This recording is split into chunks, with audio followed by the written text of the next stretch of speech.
Hey everybody, we are doing notes set 11 today. This is actually going to be our last set of notes for Unit 1. So we are finishing off Unit 1 today.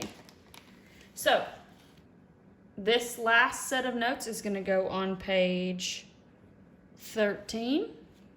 And it's going to be titled Function Notation. Function Notation.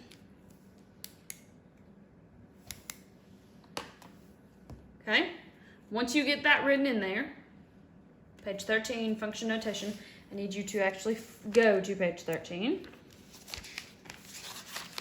Okay, so there's page 13. You are going to be given a full sheet of paper that's printed on the front and back. It needs to be folded like a booklet and taped down. So remember, fold it in half and then open it when you go to tape it down. So go ahead and do that now, and I'll see you in a couple seconds. Now that we have that taped in, we are going to go over just a little bit of basic knowledge about function notation before we actually do some practice problems with it. So, equations can be written in a form called function notation. We use this as a quick way to evaluate functions for a given input. So they're going to give you an x value, and then we use function notation to evaluate and get out the y value. So, you guys are used to seeing equations look like this, where it is y equals 2x minus 8. Well, when we get into algebra and we start using function notation, it's going to look like this instead. Which we've seen a little bit of this before. So it changes from this to this notation with this f parentheses x. Now, this is read as f of x. So anytime you see a letter with little parentheses and an x in it, it's f of x. So that's how you actually say it. And what I really want to point out, because a lot of students, they get confused about this f of x and they let it get them. All the f of x did was took the place of y in the equation. Using this just makes it easier for us to evaluate. That's all it does. So remember, function notation only makes it easier for us to evaluate functions. So we're going to practice evaluating functions using function notation. So to evaluate a function for a specific value, substitute that value in for x. And I'm going to show you what I mean by that. Okay? So, problem number 1, we have f of x is equal to x plus 7. So this is our function. The function name is f. And we have 3 values that we are wanting to evaluate at. So, we'll start with part A. So, let me draw a little arrow here. One important thing that I want you to notice, and you can actually see it, it says up here that we're going to substitute that value in for x. Well, if you look at f of x and this f of 5, that 5 actually took the spot of where that x was. So that should be a good indication to you of, hey, I've got to plug that 5 in. So here's what it looks like. We are going to take that 5 and plug it in to where that x is. So remember, anytime you plug a number in, you need to have parentheses around it. So we're going to put parentheses around that 5. And then I'm going to add the plus 7, because that was the equation up there, x plus 7. And all I did was plug in a 5 for that. And so 5 plus 7 is equal to 12. And there you go. That's how you use function notation to evaluate functions. All you are doing is substituting in a value for x. Okay, so we're going to try a couple more. This time we're going to evaluate f of negative 1. So this time we're going to plug in a negative 1 into that x. And so remember, use in parentheses, especially when we have negatives. You always want to use parentheses when we deal with negatives. This is negative 1 plus 7. So this is going to be a positive 6.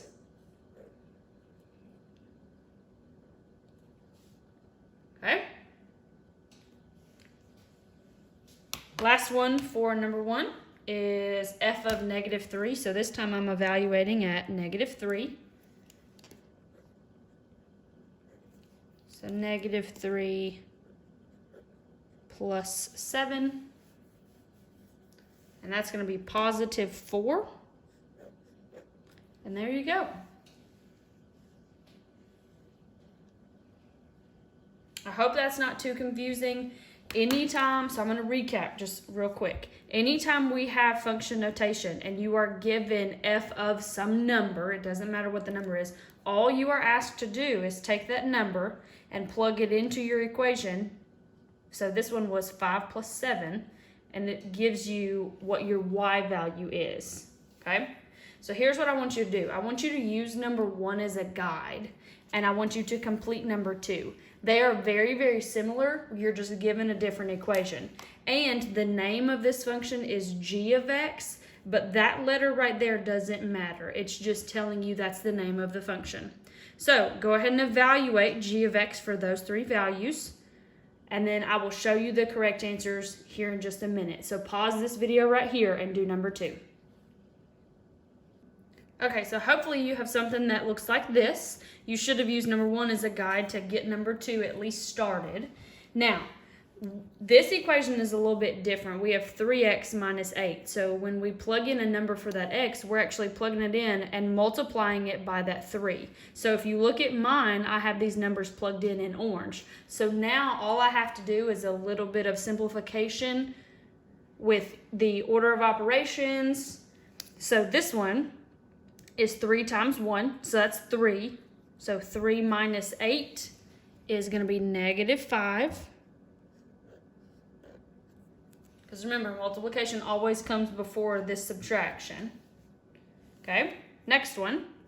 3 times -3, that's -9. So -9 minus 8 is -17.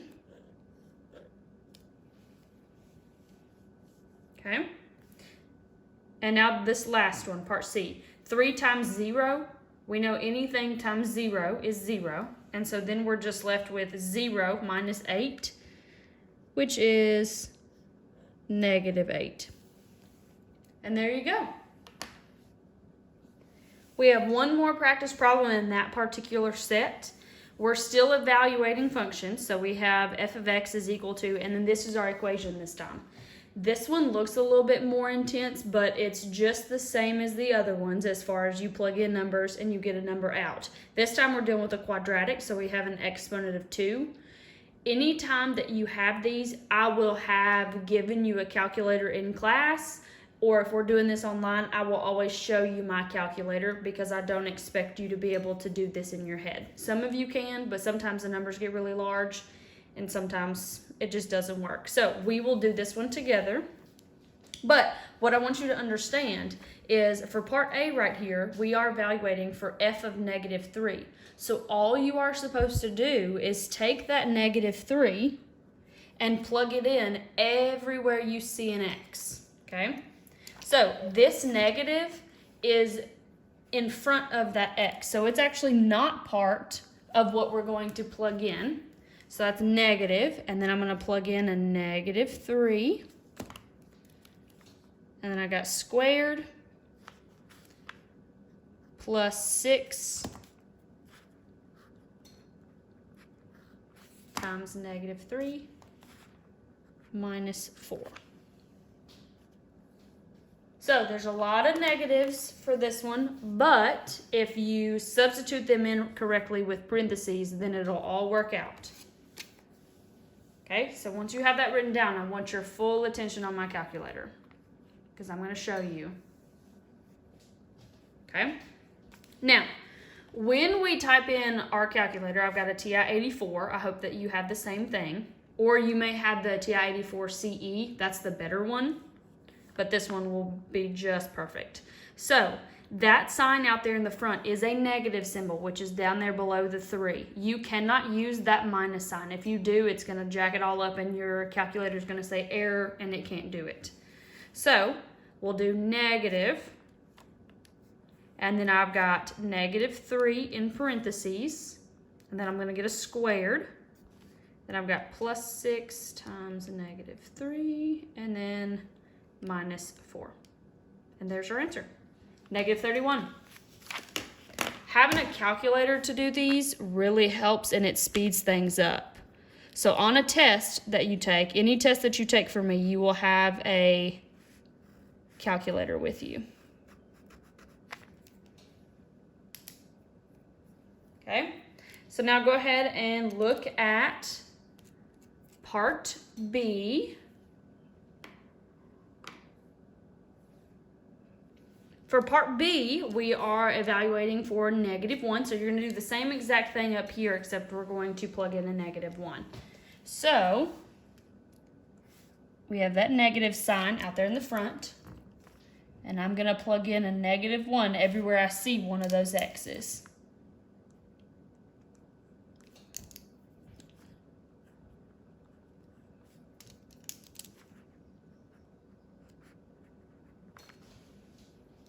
So that's what it looks like with all the numbers plugged in. Especially when we have bigger equations like this, I want you guys to get in the habit of writing it out with all of the parentheses, because then when you go to use your calculator, it's much easier because you're not having to think and you're just writing what you see in your calculator. Okay, so you should have that written down. So I'm going to go ahead and start. So remember, we're using negative signs. Oh, delete. There we go. So I got my squared plus 6 times -1 minus 4. I think that's right. Yep. And our answer is -11.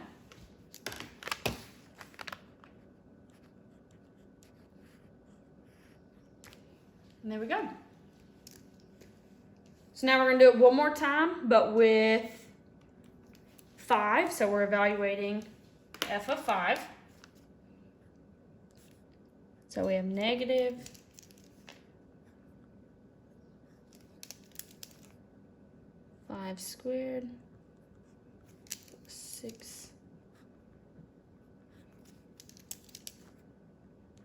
minus 4.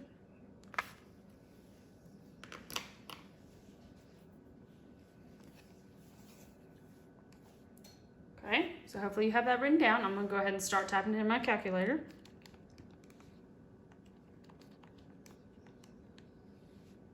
Okay, so that's what I should have typed out. And that answer is 1.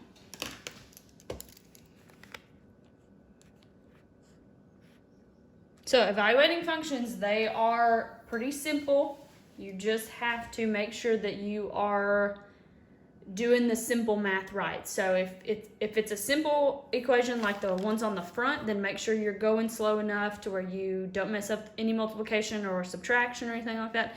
These ones, you need to take your time to make sure that you're putting it in your calculator correctly. For the next set of questions, we are going to be looking at 2 different functions. These are actually my favorite type of questions because we're looking at 2 different ones, and these are called composition of functions. So that just means you're looking at more than one. So we have f of x, which is equal to x squared plus 3, so pretty simple. And then g of x is even more simple with just x plus 1. So I will walk you through these because these should be new. They do not cover these in middle school, so here we go. Number 4, it says find f of 2 plus g of 4. This one is pretty self-explanatory. You have to pay attention to what letter is in the front because that tells you which function to actually use. So for this first one, let's only look at that first part. This is f of 2. So we're going to take, so here's how I do it. I have f of 2 is equal to, and I'm going to take 2 and I'm going to substitute it in. Make sure you're using the f function. I have 2 squared plus 3. Okay. And so f of 2 is equal to, we should not use a calculator for this because 2 squared is 4, and then 4 plus 3 is 7. So there's f of 2. Now over here to the right, I need to find out what g of 4 is equal to. So here's g of 4. So there's my g function. So I'm going to have 4 plus 1. Definitely should not need a calculator for this. G of 4 is 5. So I know what each one of these two things are. So now the only thing left to do is just add them together. So we have f of 2 plus g of 4 is equal to 7 plus 5 is 12. And there you go. So it's the same idea. They're just seeing if you can manipulate two functions and then add them together or multiply them or stuff like that. Okay?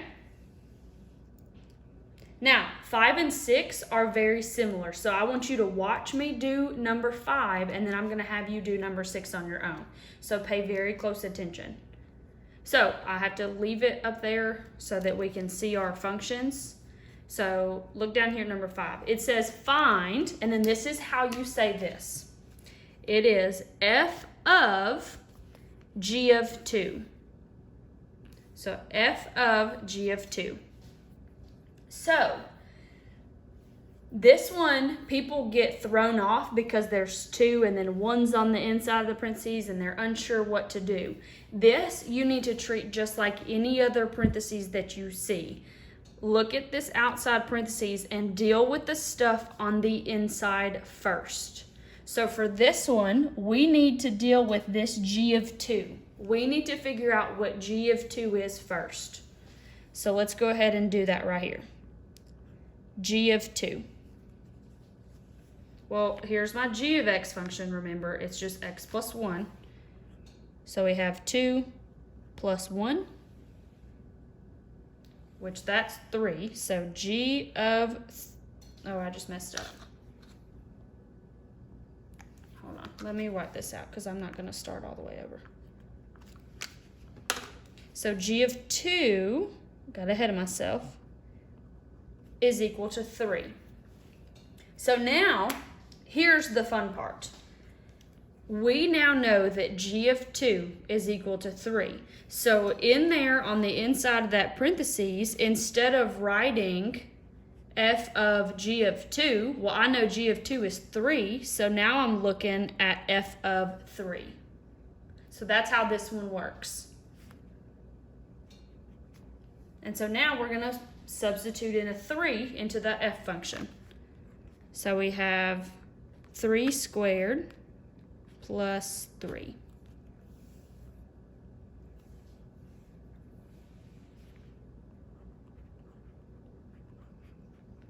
So f of 3, 3 squared is 9, and then 9 plus 3 is 12.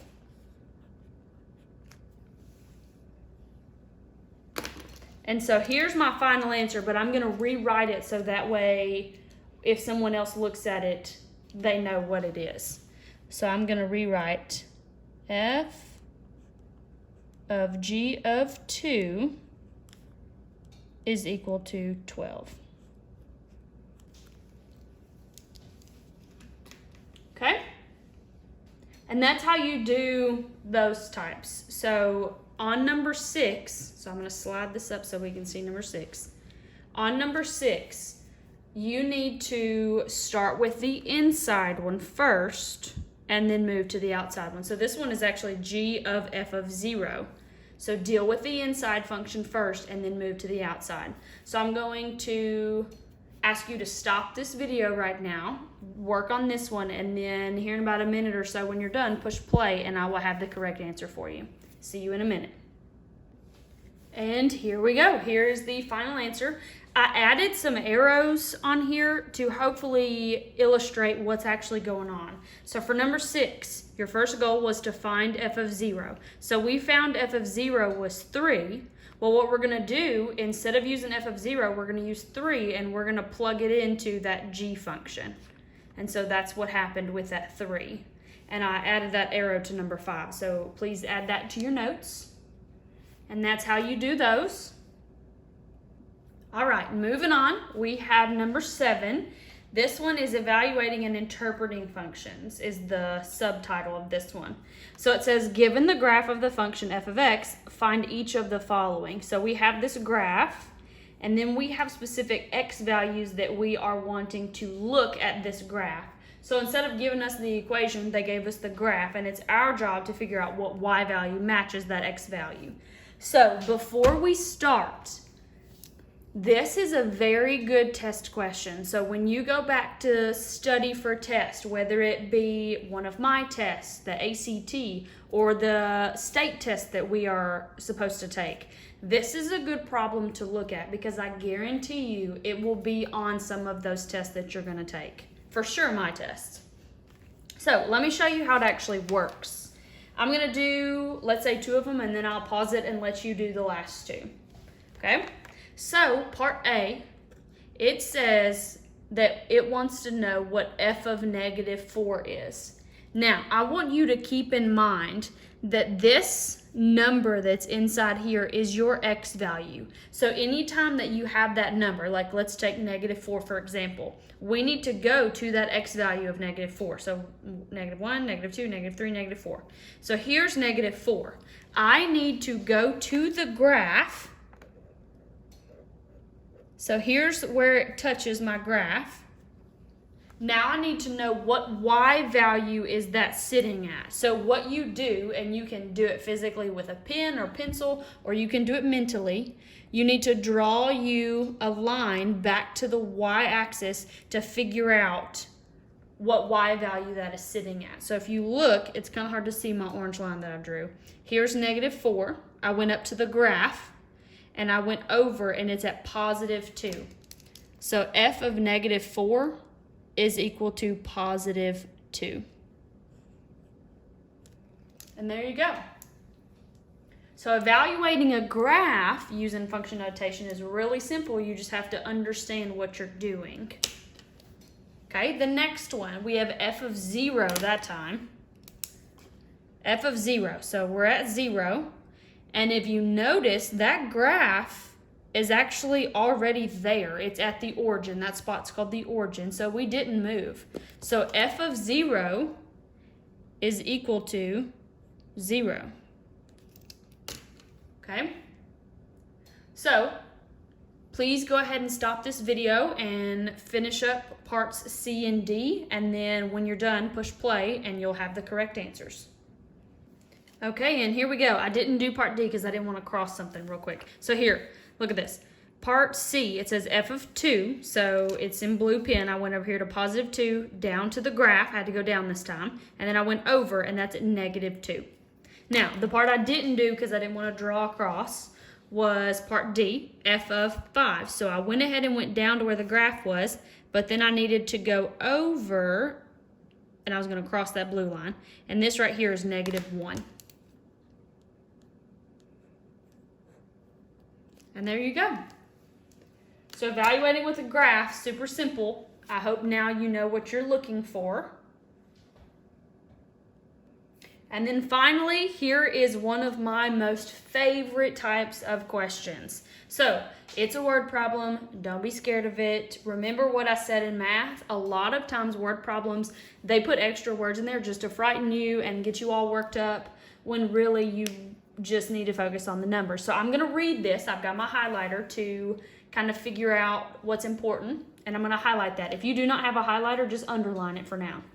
So, anthropologists use the length of certain bones of human skeletons to estimate the height of the living person. One of these bones is the femur. To estimate the height in centimeters of a female with a femur length of x, the function, here's all the numbers, we're definitely going to need this, can be used. Okay, so here's our equation. Part A says find h of 46. So my function name is h, and then I've got h of 46. So the only thing I'm required to do is take that 46 and substitute it in everywhere I see an x, just like we've been practicing. So I'm going to go ahead and do that. So, and I used f. Whoops. Make sure that when you are evaluating functions, you want to use whatever letter the function name was. So this one was an H, so I need to make sure that when I write it out, I actually use H. My bad. So H of 46 is equal to, and then I'm going to write this out, 61.41 plus 2, 3, 2, 46 in parentheses. Okay? Now, I do not expect you to be able to do that in your head. I actually have my calculator right here, so we're just going to plug that stuff in my calculator. So 61.41 plus 2.32 times 46. And we get 168.13. So H of 46 is equal to 168.13. Since this is a word problem, one of the most important things is that you need units. If you know exactly what it's talking about, you need to use units. So it says to estimate the height in centimeters. So this is talking about centimeters. So there we go. There's our units. Make sure any word problem that you have, you need to have units on there. So there's part A. And then part B. Part B is my favorite part because it actually gives context to the problems. Now, I don't know if you actually know what an anthropologist is, but they actually do study bones, and this is a legit thing. So if we were to measure the length of your femur, which is in your thigh, we would be able to estimate how tall you are just by looking at that one bone. So we need to figure out what this number right here actually means. So if it says X is the length of the femur. So this girl, it says female, yeah, this girl has a femur length of 46, which means this is roughly how tall she is. So let's write that out. Anytime you're asked what does it mean or anything like that, try to use complete sentences. You want to sound intelligent and justify your answer. So the female is approximately